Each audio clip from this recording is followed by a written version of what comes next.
This all-volunteer organization continues to provide nonpartisan election information.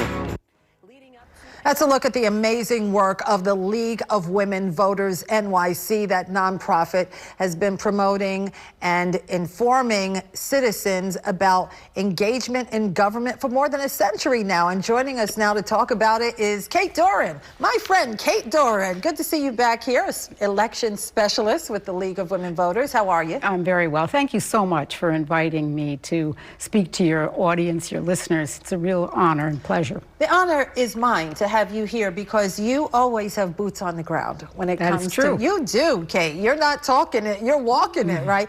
And so I want to talk to you about today, Sunday, the last day of early voting. First of all, give us a snapshot, of how early voting went. Not as big a turnout, according to the Board of Elections, as there was in June. Predictably so. And is that a concern? Who votes the end of August when so many people are on vacation? It is a concern, but the mitigating factor is the June primaries were statewide elections, and there were more contests on the ballot. That means more things for people to vote on and for. So right now, we are voting for congressional representatives, that's U.S. Congress, and we're voting for state senators. And this is because of the what happened with redistricting, that it went through the courts all the way up to the New York State Court of Appeals.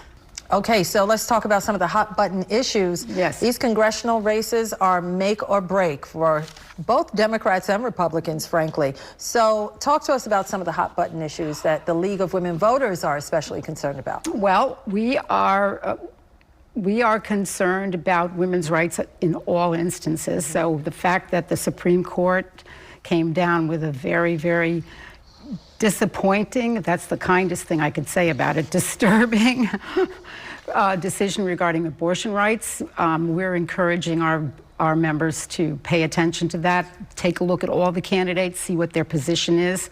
We never, ever take sides. We never choose a candidate. We never choose a party. But we want our voters to make informed decisions. I know it's early, before you go on, I know it's early, but have we seen more women engaged as a result of the overturning of Roe v. Wade? Yes, I think so.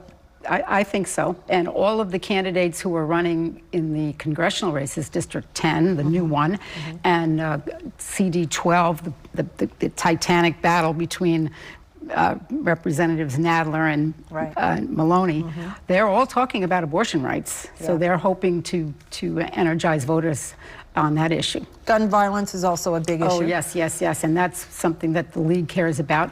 Right after the Supreme Court made that other, decision that we find horrifying, we came out with a press release and we talked about how concealed carry guns could end up in poll sites. And that's completely unconscionable. And you may know that the history of intimidating voters comes a long history in this country. Right, comes down to painful history. Right, exactly. So we don't need voters to be afraid to go to the polls because they think someone might be intimidating them with a concealed gun. So we're very, very, we filed more amicus briefs on that topic. Okay, and I got 30 seconds. Oh. What does November look like? Oh, my. Well, I was just talking to someone in the studio today who's not registered, and I said, you can get yourself registered and get out there to vote, because that's what we're all about. We think that that's really the big issue of this 21st century. Why do people not vote? Why are they not energized? Why are they not engaged? And that's what we're going to be trying to do. So many people died. Yes.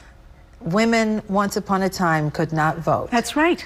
And I want to thank you and your colleagues for getting the word out and getting citizens engaged.